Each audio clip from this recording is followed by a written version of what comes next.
Sir ફક્ત 30 second લઉં છું. આપ સાહેબે સરકારે ખૂબ સરસ મજાની આપણને ભેટ આપી, પણ આજનો સમગ્ર કાર્યક્રમની જે સ્પોન્સરશિપ છે, સરસ મજાનો નાસ્તો, જમણવાર અને ટ્રોફી, એ તમામ જે સંસ્થા તરફથી મળી છે, તો એક 30 સેકન્ડ માટે આપણે એક મોમેન્ટોથી સન્માન કરીએ. રિયોબા જાડેજા સાહેબ, આપ સાહેબને વિનંતી છે કે એમને સન્માનિત કરશો. Kamal sir please welcome. Kamal sir આવશો.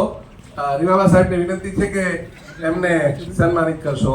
અને ત્યારબાદ બીજા મોમેન્ટો માટે હું વિવેક સરને સન્માનિત કરશો અને સાથે પ્રિન્સિપાલ મેડમ પણ જોડાશે.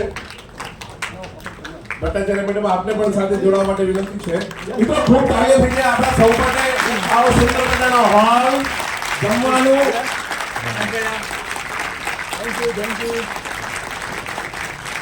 અને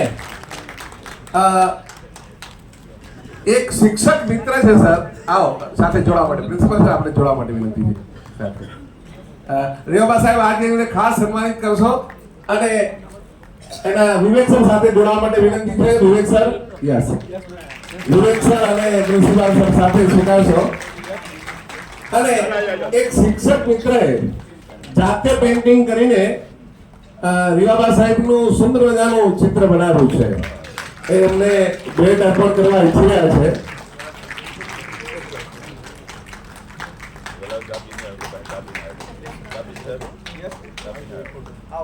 આવો, એક શિક્ષક મિત્રએ જાતે ખૂબ સારા પેન્ટર છે અને એક કલાકાર પોતાની કલા આપ સાહેબને અર્પણ કરવા ઈચ્છે છે.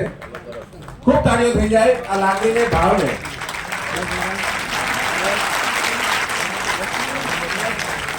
અને બીજી વાત રૂપે એક સુંદર મજાનું આ પુસ્તક છે, એ આપના વર્ગ હસ્તે વિમોચન કરશો. આવો, એક બાળ સાહિત્યનું પુસ્તક છે. ઓકે, હાસ્ય ગોષ્ઠી. આવો ઝડપથી આવો. આવો, એક સુંદર મજાનું આ પુસ્તક ડોક્ટર મહેન્દ્ર શુક્લાનું આ 10મું પુસ્તક છે, હાસ્ય ગોષ્ઠી. અને તેઓ શ્રેષ્ઠ શિક્ષક તરીકે રહી ચૂક્યા છે. બરાબર. અને હવે હું જી સર, થેન્ક યુ સૌને સ્થાન લેવા માટે વિનંતી છે. અને આપ સૌ જેમને સાંભળવા ઉત્સુક છો એવા આપણા ગુજરાત સરકારના યુવાન અને કાર્યદર્શ અને બાળક શિક્ષણ, શાળા અને શિક્ષકનું હિત જેમના હૈયે સદૈવ વસેલું છે એવા ગુજરાત સરકારના રાજ્ય કક્ષાના માન્ય મંત્રી શ્રી રિયોબા જાડેજા સાહેબને બિલકુલ ચોક્કસ પધારો સર. આજના અવસરે આપ માર્ગદર્શન આપશો. શ્રી રિયોબા જાડેજા સાહેબ. થેન્ક યુ સર, પ્લીઝ આવો.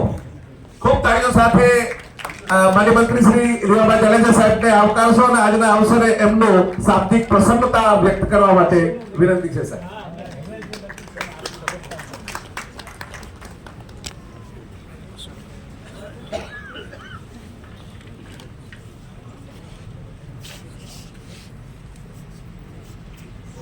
ગુરુર બ્રહ્મા ગુરુર વિષ્ણુ ગુરુર્દેવો મહેશ્વરઃ ગુરુર સાક્ષાત પરબ્રહ્મ તસ્મૈ શ્રી ગુરુવે નમઃ. આ શ્લોકનો અર્થ 100% મારે સમજાવવાની જરૂર એટલે નથી કેમ કે ચરિતાર્થ કરતા આપ સૌ શિક્ષકગણ અને આ જે આખો કાર્યક્રમ સંજયભાઈ આવ્યા ત્યારે લઈને આવ્યા કે બેન આ કાર્યક્રમમાં આપની ઉપસ્થિતિ અનિવાર્ય છે ને આપ જે સમય કહો એ સમયે અમે કાર્યક્રમ રાખીએ. એટલે 1-2 વખત તારીખ અપડાઉન થઈ. 11મી તારીખ રાખેલી, પણ ત્યારે માનનીય પ્રધાનમંત્રી શ્રી જે આપણા ગુજરાતમાં પધારતા હોય એટલે થોડી સમયની વ્યસ્તતાને કારણે આજે બી ફ્લાઇટ સવારે ડિલે થઈ ગઈ, પણ મેં કીધું આવીશ ચોક્કસ. આજે ઓપન દિવસ છે, સમયની વ્યસ્તતા, પણ જે વિભાગ સાથે સંકળાવાનું સૌભાગ્ય પરમાત્મા અને શિષ્ય નેતૃત્વ અને ગુજરાત સરકારના માધ્યમથી મને થયું ત્યારે એ વિભાગની સીધી જોડતી કડી એટલે આપ સૌ શિક્ષક ગણોને વંદન કરું છું. આજનો આ કાર્યક્રમ એટલે કે ગુજરાત રાજ્ય અને રાષ્ટ્રીય એવોર્ડી ટીચર્સ ફેડરેશનના વાર્ષિક શૈક્ષણિક અધિવેશન અને સન્માન સમારોહમાં મંચસ્થ મારી સાથે ઉપસ્થિત ખૂબ સરળ શૈલીમાં શીખી શકાય એમની પાસેથી એમના અનુભવો ક્યાંક અત્યારે સંજયભાઈએ પણ કીધા કે વિભાગમાં જ્યારે એ નેતૃત્વ કરી રહ્યા હતા ત્યારે 15 વર્ષનો જે જટિલ પ્રશ્ન છે એના નિવારણ માટે, કેમ કે ઘણી વખત બહારથી અહીંયા સામે બેઠા હોય ને એમને આ ચહેરે એવું લાગે કે અહીંયા તો જાદુ કીચડી છે, આમ ફરકાવજો એટલે બધું ક્લીન અને એકદમ ક્લિયર થઈ જશે.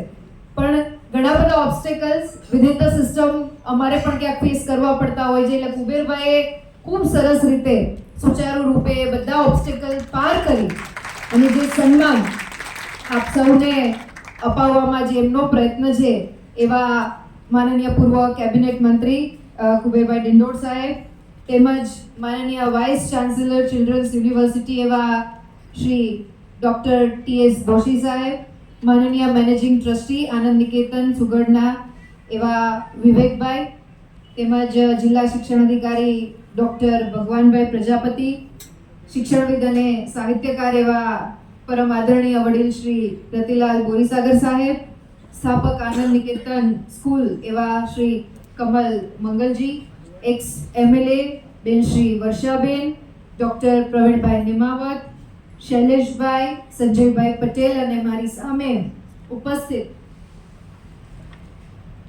રાજ્ય અને રાષ્ટ્રીય કક્ષાએ એવોર્ડ પ્રાપ્ત કર્યા પછી પણ પોતાની અંદરના શિક્ષકને જીવંત રાખીને સાહિત્ય, કલા, ટેકનોલોજી ક્ષેત્રે પ્રદાન આપી રહીને આજે સન્માનિત થનાર આપ સૌ શિક્ષણ ક્ષેત્રે જેમનું યોગદાન વખતો વખત યાદ રાખવામાં આવશે એવા સૌ શિક્ષક ભાઈઓ બહેનો તેમજ રાજ્ય અને રાષ્ટ્રીય એવોર્ડ મેળવેલા અત્યાર સુધીના સૌ ઉપસ્થિત એવોર્ડી સારસ્વત ગણ, બધાને ખબર છે કે એજ્યુકેશન એટલે મારું એવું અંગત માનવું છે કે આપણે રાષ્ટ્ર નિર્માણના કાર્યમાં પરોક્ષ રીતે જોડાયેલી આ કડી અને આપણો વિભાગ કહી શકાય.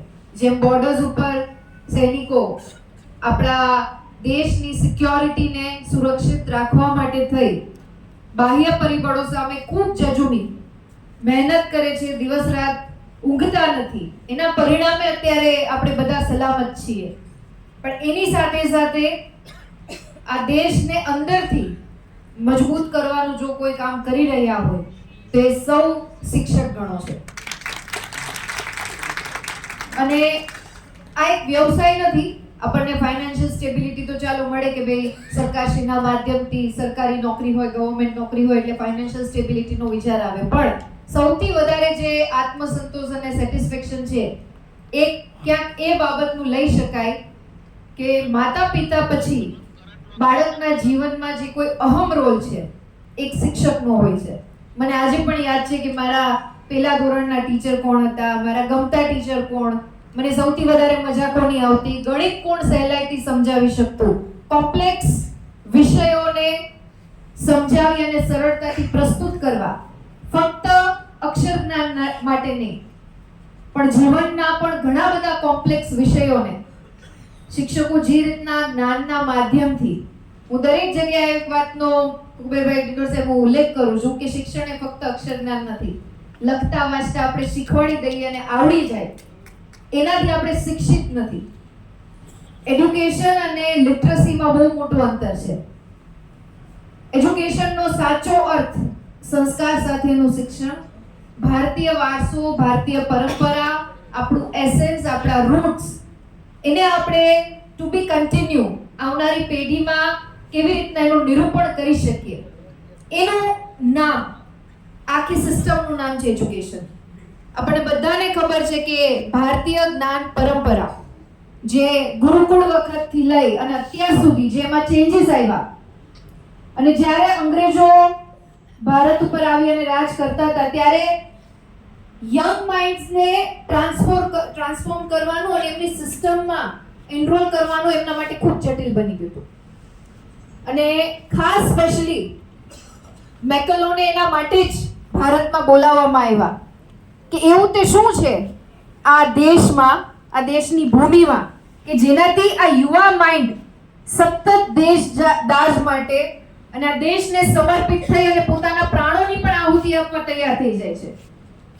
કેમ કે આપણી સૌથી મોટી સ્ટ્રેન્થ હતી યુવાન, કે ક્યારેય પણ તૂટી ના શકે, ઝૂકી ના શકે અને આઝાદી માટે થઈ અને પોતાના પ્રાણોની પણ આહુતિ આપવા તૈયાર થઈ જતું હતું એ સમયે એ યુવાધન. એટલે એમને તોડવું એમના માટે ખૂબ અઘરું બની ગયું.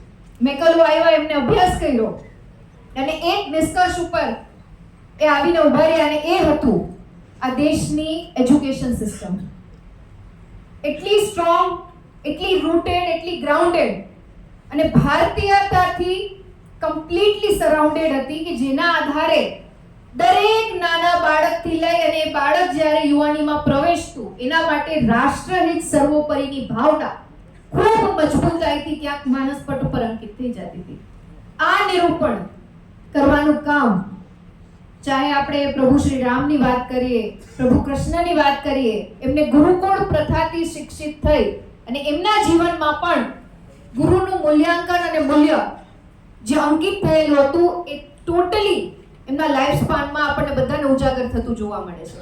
એટલે આ પરંપરાને ક્યાંક અત્યારના ફાસ્ટ, મોડર્ન અને ટેકનોલોજીના યુગમાં જાળવી રાખવી અને બાળકોને ભારતીય પરંપરા, સંસ્કારો, ભારતીય વિવિધતા અને આ દેશ શું હતો અને હવે શું બનવા જઈ રહ્યો છે એનાથી પરિચિત કરાવવાની જવાબદારી આપ સૌ ના શિરે સૌથી વધારે અગ્રિમ સ્થાન ધરાવે છે. ત્યારે એજ્યુકેશનની સાથે સાથે અહીંથી જેટલા પણ સન્માનિત એવોર્ડી ટીચર્સ છે કે જેમણે વિવિધ ક્ષેત્રમાં, ચાહે કલા હોય, સાહિત્ય હોય કે કોઈ પણ બીજું અન્ય ક્ષેત્ર કે જેમાં એમને પોતાનું યોગદાન સવિશેષ પ્રદાન કર્યું છે અને સમગ્ર શિક્ષણ વિભાગની સાથે સાથે ગુજરાતનું નામ સમગ્ર રાષ્ટ્રમાં ક્યાંક અંકિત કરવાનો પ્રયત્ન કર્યો છે, ત્યારે એવા તમામ એવોર્ડી ટીચર્સને હું ખૂબ હૃદયપૂર્વકના વંદન કરું છું અને અભિનંદન આપું છું. સંજયભાઈથી ઘણી બધી વાતો કીધી, ડિંડોર સાહેબ વિશે કીધી, મારા વિશે કીધી, પણ હું એમાં ચોક્કસપણે કે હું મારું મત વ્યક્ત કરું છું અને મંચાસીન દરેક મહાનુભાવો એ વાત સાથે સહમત થવાના છે. કદાચ આ મંચમાં સૌથી નાની હું હોઈશ, એટલે મારા માટે અહીંથી કંઈક લઈને જવું એ વધારે જરૂરી છે. અને અહીં ઇન્ડિવિજ્યુઅલ દરેક ટીચર્સ પોતાના માધ્યમથી કંઈ ને કંઈ આપી શકે, લાઈફ લેસન એવી ખૂબ સારી ખાસિયત છે એ ધરાવે છે. એટલે મારું સૌભાગ્ય છે કે મને આજે આપ સૌની વચ્ચે ઉપસ્થિત રહેવાની જે તક મળી અને સમય સંજોગ અનુસાર સરસ વ્યવસ્થિત ગોઠવાઈ ગયું એના માટે પણ હું મેનેજમેન્ટનો અને આયોજન ટીમનો ખૂબ હૃદયપૂર્વકનો આભાર માનું છું. કેમ કે દરેક વખતે જરૂરી નથી કે સારી સારી વાતો કહેવી અથવા તો વખાણ થાય તો સાંભળવા. ક્યાંક એવું પણ હોય છે કે કંઈક ગ્રહણ કરવાની જો તક મળે તો એને લઈને જવું અને જીવનમાં ઉતારવું. સત્તા, સંપત્તિ અને ઈશ્વર તરફથી મળેલી કોઈ પણ દેન એ બધું ટેમ્પરરી છે, પરમેનન્ટ છે તમારું કેરેક્ટર.